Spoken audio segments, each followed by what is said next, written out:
ஆதியாகமம் 42ஆம் அதிகாரம்.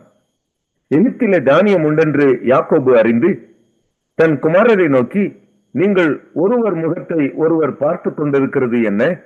எகிப்திலே தானியம் உண்டென்று கேள்விப்படுகிறேன். நாம் சாகாமல் உயிரோடு இருக்கும்படி நீங்கள் அவ்விடத்துக்கு போய் நமக்காக தானியம் கொள்ளுங்கள் என்றான். யோசேப்பின் சகோதரர் 10 பேர் தானியம் கொள்ள எகிப்துக்கு போனார்கள். யோசேப்பின் தம்பியாகிய பென்யமீனுக்கு ஏதோ மோசம் வரும் என்று சொல்லி யாக்கோபு அவனை அவன் சகோதரரோட அனுப்பவில்லை. கானான் தேசத்திலே பஞ்சம் உண்டாயிருந்தபடியால் தானியம் கொள்ள போகிறவர்களுடனே கூட இஸ்ரவேலின் குமாரரும் போனார்கள். யோசேப்பு அந்த தேசத்துக்கு அதிபதியாயிருந்து தேசத்தின் ஜனங்கள் யாவருக்கும் விற்றான். யோசேப்பின் சகோதரர் வந்து முகம் குப்புற தரையிலே விழுந்து அவனை வணங்கினார்கள். யோசேப்பு அவர்களை பார்த்து தன் சகோதரர் என்று அறிந்து கொண்டான். அறிந்தும் அறியாதவன் போல கடினமாய் அவர்களோட பேசி, நீங்கள் எங்கே இருந்து வந்தீர்கள் என்று கேட்டான். அதற்கு அவர்கள் கானான் தேசத்திலிருந்து தானியம் கொள்ள வந்தோம் என்றார்கள். யோசேப்பு அவர்களை தன் சகோதரர் என்று அறிந்தும் அவர்கள் அவனை அறியவில்லை. யோசேப்பு அவர்களை குறித்து தான் கண்ட சொப்பனங்களை நினைத்து அவர்களை நோக்கி, நீங்கள் வேவுகாரர், தேசம் எங்கே திறந்து கிடக்கிறது என்று பார்க்க வந்தீர்கள் என்றான்.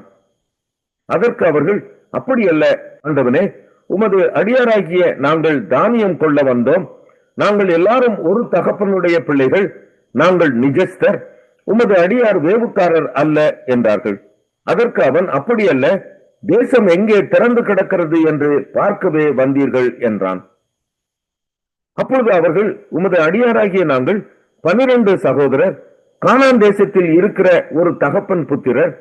இளையவன் இப்பொழுது எங்கள் தகப்பனிடத்தில் இருக்கிறான், ஒருவன் காணாமற் போனான் என்றார்கள். யோசேப்பு அவர்களை நோக்கி, உங்களை வேவுகாரர் என்று நான் சொன்னது சரி.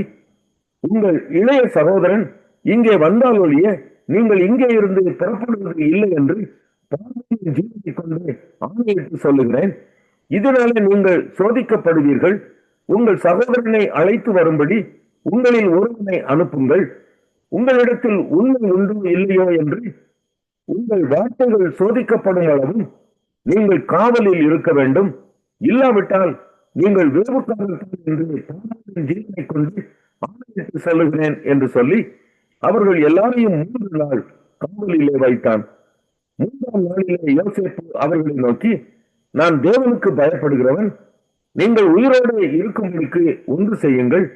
நீங்கள் நிஜஸ்தரானால் சகோதரராகிய உங்களில் ஒருவன் காவற்கூடத்தில் கட்டுண்டிருக்கட்டும். மற்றவர்கள் புறப்பட்டு பஞ்சத்தினால் வருந்துகிற உங்கள் குடும்பத்துக்கு தானியம் கொண்டு போய் கொடுத்து உங்கள் இளைய சகோதரனை என்னிடத்துக்கு அழைத்துக் கொண்டு வாருங்கள். அப்போது உங்கள் வார்த்தைகள் மெய்யென்று விளங்கும், நீங்கள் சாவதில்லை என்றான். அவர்கள் அப்படி செய்கிறதற்கு இசைந்து, நம்முடைய சகோதரனுக்கு நாம் செய்த துரோகம் நம்மேல் சுமந்தது. அவன் நம்மை கெஞ்சி வேண்டிக் கொண்ட போது அவனுடைய மன வியாகுலத்தை நாம் கண்டும் அவனுக்கு செவிகொடாமற் போனோமே. ஆகையால் இந்த ஆபத்து நமக்கு நேரிட்டது என்று ஒருவரை பார்த்து சொல்லிக் கொண்டார்கள். அப்போது ரூபன் அவர்களை பார்த்து, இளைஞனுக்கு விரோதமாக பாவம் செய்யாதீர்கள் என்று நான் உங்களுக்கு சொல்லவில்லையா? நீங்கள் கேளாமற் போனீர்கள். இப்பொழுது இதோ அவன் இரத்தப்பழி நம்மிடத்தில் வாங்கப்படுகிறது என்றான். யோசேப்பு துபாசியை கொண்டு அவர்களிடத்தில் பேசினபடியால் தாங்கள் சொன்னது அவனுக்கு தெரியும் என்று அறியாதிருந்தார்கள். அவன் அவர்களை விட்டு அப்புறம் போய் அழுது திரும்ப அவர்களிடத்தில் வந்து அவர்களோட பேசி அவர்களில் சிமியோனை பிடித்து அவர்கள் கண்களுக்கு முன்பாக கட்டுவித்தான். பின்பு அவர்கள் சாக்குகளை தானியத்தால் நிரப்பவும் அவர்கள் பணத்தை திரும்ப அவனவன் சாக்கிலே போடவும் வலிக்கு வேண்டிய ஆகாரத்தை கொடுக்கவும் யோசேப்பு கட்டளையிட்டான். அப்படியே அவர்களுக்கு செய்யப்பட்டது. அவர்கள் அந்த தானியத்தை தங்கள் கழுதைகள் மேல் ஏற்றிக்கொண்டு அவ்விடம் விட்டு புறப்பட்டு போனார்கள். தங்குகிற இடத்திலே அவர்களில் ஒருவன் தன் கழுதைக்கு தீவனம் போட தன் சாக்கை திறந்த போது சாக்கின் வாயிலே தன் பணம் இருக்கிறதை கண்டு தன் சகோதரரை பார்த்து, என் பணம் திரும்ப வந்திருக்கிறது, இதோ அது என் சாக்கிலே இருக்கிறது என்றான். அப்போது அவர்களுடைய இருதயம் சோர்ந்து போய் அவர்கள் பயந்து ஒருவரை பார்த்து, தேவன் நமக்கு இப்படி செய்தது என்ன என்றார்கள். அவர்கள் கானான் தேசத்தில் உள்ள தங்கள் தகப்பனாகிய யாக்கோபினிடத்தில் வந்து தங்களுக்கு சம்பவித்தவைகளை எல்லாம் அவனுக்கு அறிவித்து, தேசத்துக்கு அதிபதியாய் இருக்கிறவன் எங்களை தேசத்தை வேவு பார்க்க வந்தவர்கள் என்று எண்ணி எங்களோட கடினமாய் பேசினான். நாங்களோ அவனை நோக்கி, நாங்கள் நிஜஸ்தர், வேவுகாரர் அல்ல. நாங்கள் 12 சகோதரர், ஒரு தகப்பன் புத்திரர். ஒருவன் காணாமற் போனான், இளையவன் இப்பொழுது கானான் தேசத்தில் எங்கள் தகப்பனிடத்தில் இருக்கிறான் என்றோம். அப்போது தேசத்தின் அதிபதியானவன், நீங்கள் நிஜஸ்தர் என்பதை நான் அறியும்படி உங்கள் சகோதரரில் ஒருவனை நீங்கள் என்னிடத்தில் விட்டு பஞ்சத்தினால் வருந்துகிற உங்கள் குடும்பத்துக்கு தானியம் வாங்கி கொண்டு போய் கொடுத்து உங்கள் இளைய சகோதரனை என்னிடத்தில் அழைத்துக் கொண்டு வாருங்கள். அதனாலே நீங்கள் வேவுகாரர் அல்ல, நிஜஸ்தர் என்பதை நான் அறிந்து கொண்டு உங்கள் சகோதரனை விடுதலை செய்வேன். நீங்கள் இந்த தேசத்திலே வியாபாரமும் பண்ணலாம் என்றான் என்று சொன்னார்கள். அவர்கள் தங்கள் சாக்குகளில் உள்ள தானியத்தை கொட்டுகையில், இதோ அவனவன் சாக்கிலே அவனவன் பணமுடிப்பு இருந்தது. அந்த பணமுடிப்புகளை அவர்களும் அவர்கள் தகப்பனும் கண்டு பயந்தார்கள். அவர்கள் தகப்பனாகிய யாக்கோபு அவர்களை நோக்கி, என்னை பிள்ளையற்றவனாக்குகிறீர்கள். யோசேப்பும் இல்லை, சிமியோனும் இல்லை, பென்யமீனையும் கொண்டு போக பார்க்கிறீர்கள். இதெல்லாம் எனக்கு விரோதமாய் நேரிடுகிறது என்றான். அப்பொழுது ரூபன் தன் தகப்பனை பார்த்து, அவனை என் கையில் ஒப்புவியும், நான் அவனை திரும்ப உம்மிடத்தில் கொண்டு வருவேன். அவனை கொண்டு வராவிட்டால் என் 2 குமாரரையும் கொண்டு போடும் என்று சொன்னான். அதற்கு அவன், என் மகன் உங்களுடைய கூட போவதில்லை.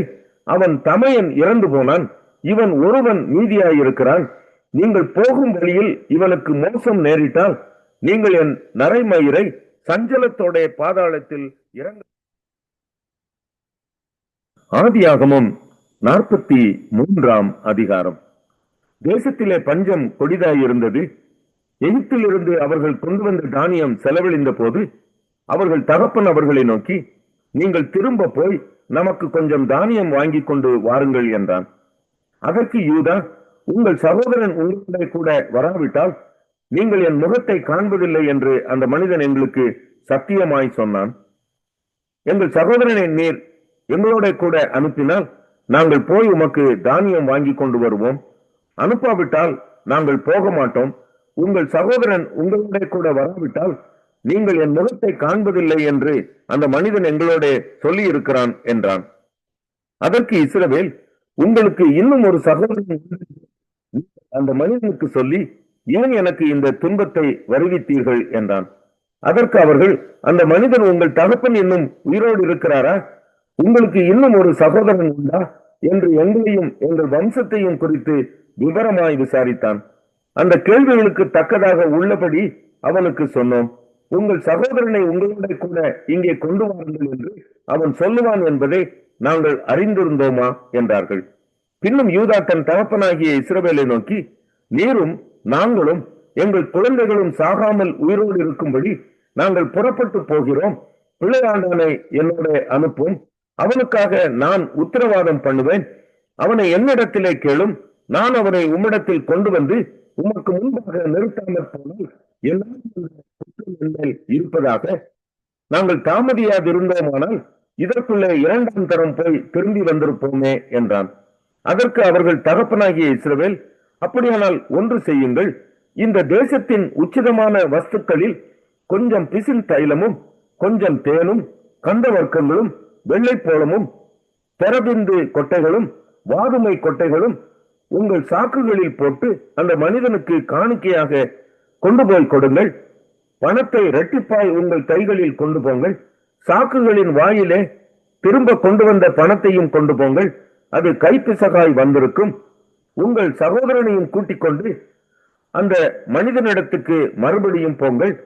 அந்த மனிதன் அங்கிருக்கிற உங்கள் மற்ற சகோதரனையும் பென்யமீனையும் உங்களுடனே அனுப்பிவிடும்படிக்கு சர்வ வல்லமையுள்ள தேவன் அவன் சமூகத்தில் உங்களுக்கு இரக்கம் கிடைக்க பண்ணுவாராக. நானோ பிள்ளையற்று போனவனை போல் இருப்பேன் என்றான். அப்பொழுது அவர்கள் காணிக்கையையும் தங்கள் கைகளில் இரட்டிப்பான பணத்தையும் எடுத்துக்கொண்டு பென்யமீனையும் கூட்டிக் கொண்டு பிரயாணப்பட்டு எகிப்துக்கு போய் யோசேப்பின் சமூகத்தில் வந்து நின்றார்கள். பென்யமீன் அவர்களோட கூட வந்திருக்கிறதை யோசேப்பு கண்டு தன் வீட்டு விசாரணைக்காரனை நோக்கி, நீ இந்த மனிதரை வீட்டுக்கு அழைத்து போய் சாப்பாட்டுக்கு வேண்டியவைகளை அடித்து ஆயத்தம் பண்ணு, மத்தியானத்திலே இந்த மனிதர் என்னோட சாப்பிடுவார்கள் என்றான். அவன் தனக்கு யோசேப்பு சொன்னபடியே செய்து அந்த மனிதரை யோசேப்பின் வீட்டுக்கு அழைத்து கொண்டு போனான்.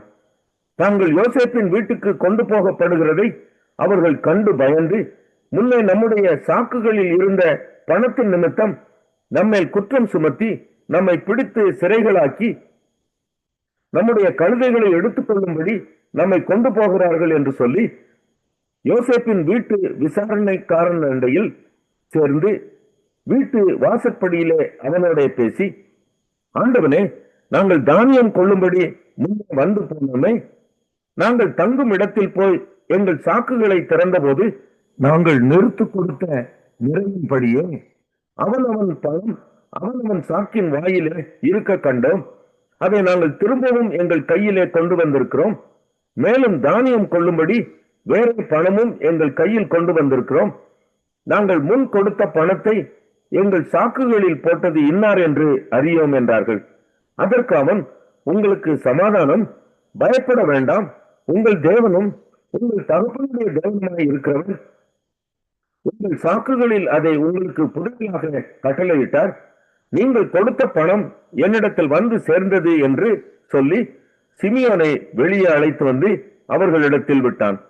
மேலும் அந்த மனிதன் அவர்களை யோசேப்பின் வீட்டுக்குள்ளே கூட்டிக் கொண்டு போய் அவர்கள் தங்கள் காய்களை கழுவும்படி தண்ணீர் கொடுத்து அவர்களுடைய கழுதைகளுக்கு தீவனம் போட்டான். தாங்கள் அங்கே போஜனம் செய்ய போகிறதை அவர்கள் கேள்விப்பட்டபடியால் மத்தியானத்தில் யோசேப்பு வருமளவும் காணிக்கையை ஆயத்தமாய் வைத்து காத்து கொண்டிருந்தார்கள். யோசேப்பு வீட்டுக்கு வந்தபோது அவர்கள் தங்கள் கையில் இருந்த காணிக்கையை வீட்டுக்குள் அவனிடத்தில் கொண்டு போய் வைத்து தரை மட்டும் குனிந்து அவனை வணங்கினார்கள். அப்பொழுது அவன் அவர்கள் சுக செய்தியை விசாரித்து, நீங்கள் சொன்ன முதிர் வயதான உங்கள் தகப்பன் சுகமாய் இருக்கிறாரா, அவர் இன்னும் உயிரோடு இருக்கிறாரா என்று அவர்களிடத்தில் விசாரித்தான்.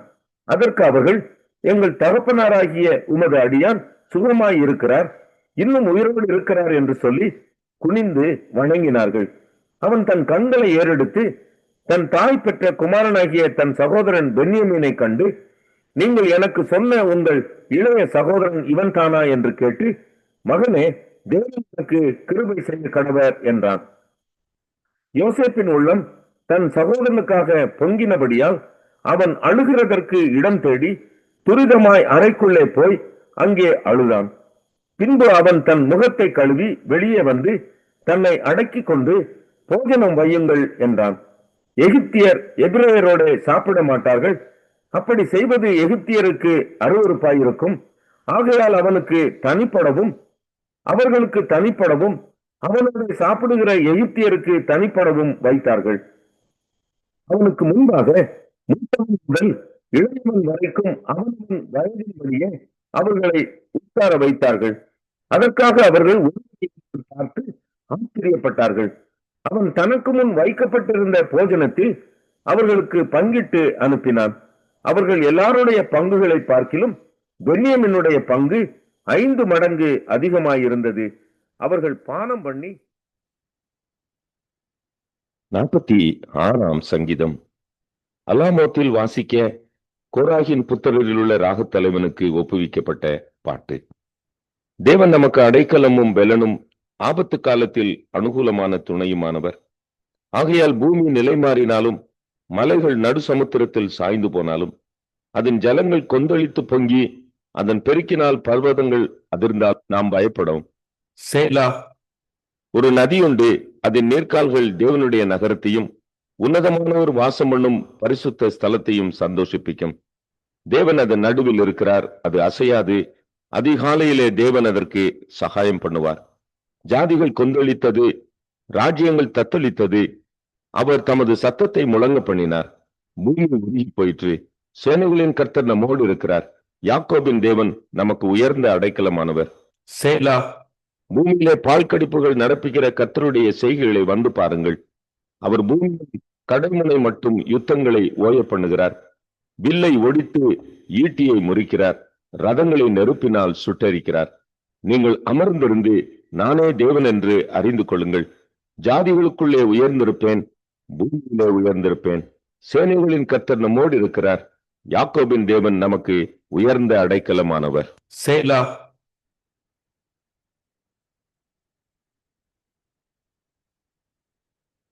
நாற்பத்தி ஏழாம் சங்கீதம் கோராகின் புத்திரரில் உள்ள ராகத்தலைவனுக்கு ஒப்புவிக்கப்பட்ட சங்கீதம். சகல ஜனங்களே கைகொட்டி தேவனுக்கு முன்பாக கம்பீர சத்தமாய் ஆர்ப்பரியுங்கள். உன்னதமானவராகிய கர்த்தர் பயங்கரமானவரும் பூமியின் மகத்துவமான ராஜாவுமாயிருக்கிறார். ஜனங்களை நமக்கு வசப்படுத்தி ஜாதிகளை நம்முடைய பாதங்களுக்கு கீழ்ப்படுத்துவார். தமக்கு பிரியமான யாக்கோபின் சிறப்பான தேசத்தை நமக்கு சுதந்திரமாக தெரிந்தளிப்பார். சேலா. தேவன் ஆர்ப்பரிப்போடும் கர்த்தரை கால சத்தத்தோடும் உயர எழுந்தருளினார். தேவனை போற்றி பாடுங்கள், பாடுங்கள். நம்முடைய ராஜாவை போற்றி பாடுங்கள், பாடுங்கள். தேவன் பூமி அனைத்துக்கும் ராஜா, கர்த்தருடனே அவரை போற்றி பாடுங்கள். தேவன் ஜாதிகள் மேல் அரசாளுகிறார். தேவன் தமது பரிசுத்த சிங்காசனத்தின் மேல் வீற்றிருக்கிறார். ஜனங்களின் பிரபுக்கள் ஆபிரகாமின் தேவனுடைய ஜனங்களாக சேர்க்கப்படுகிறார்கள். பூமியின் கேடகங்கள் தேவனுடையவைகள். அவர் மகா உன்னதமானவர்.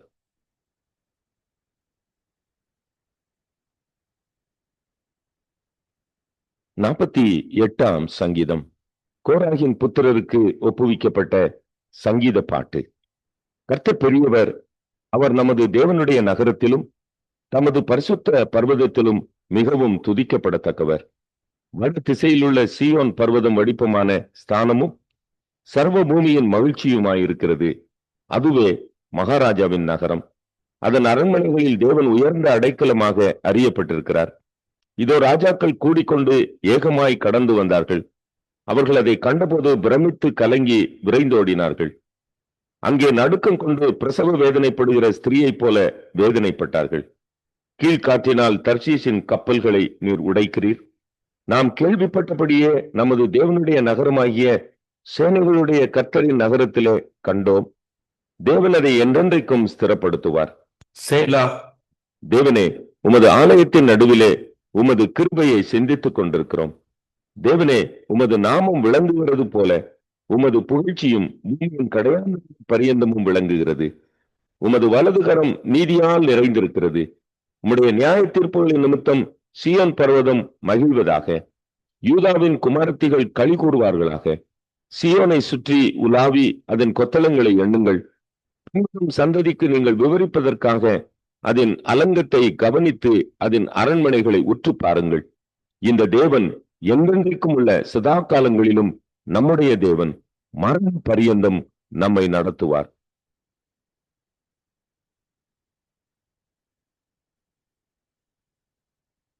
மத்தேயு 28ஆம் அதிகாரம்.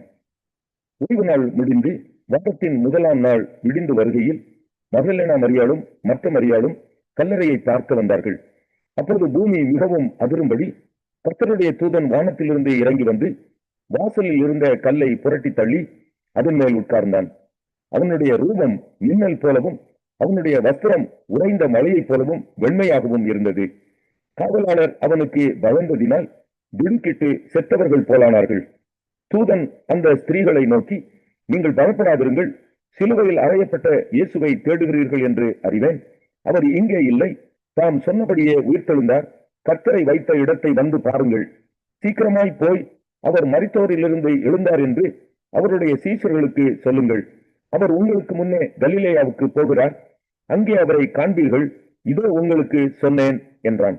அவர்கள் பயத்தோடும் மகா சந்தோஷத்தோடும் கல்லறையை விட்டு சீக்கிரமாய் புறப்பட்டு அவருடைய சீஷர்களுக்கு அறிவிக்க ஓடினார்கள்.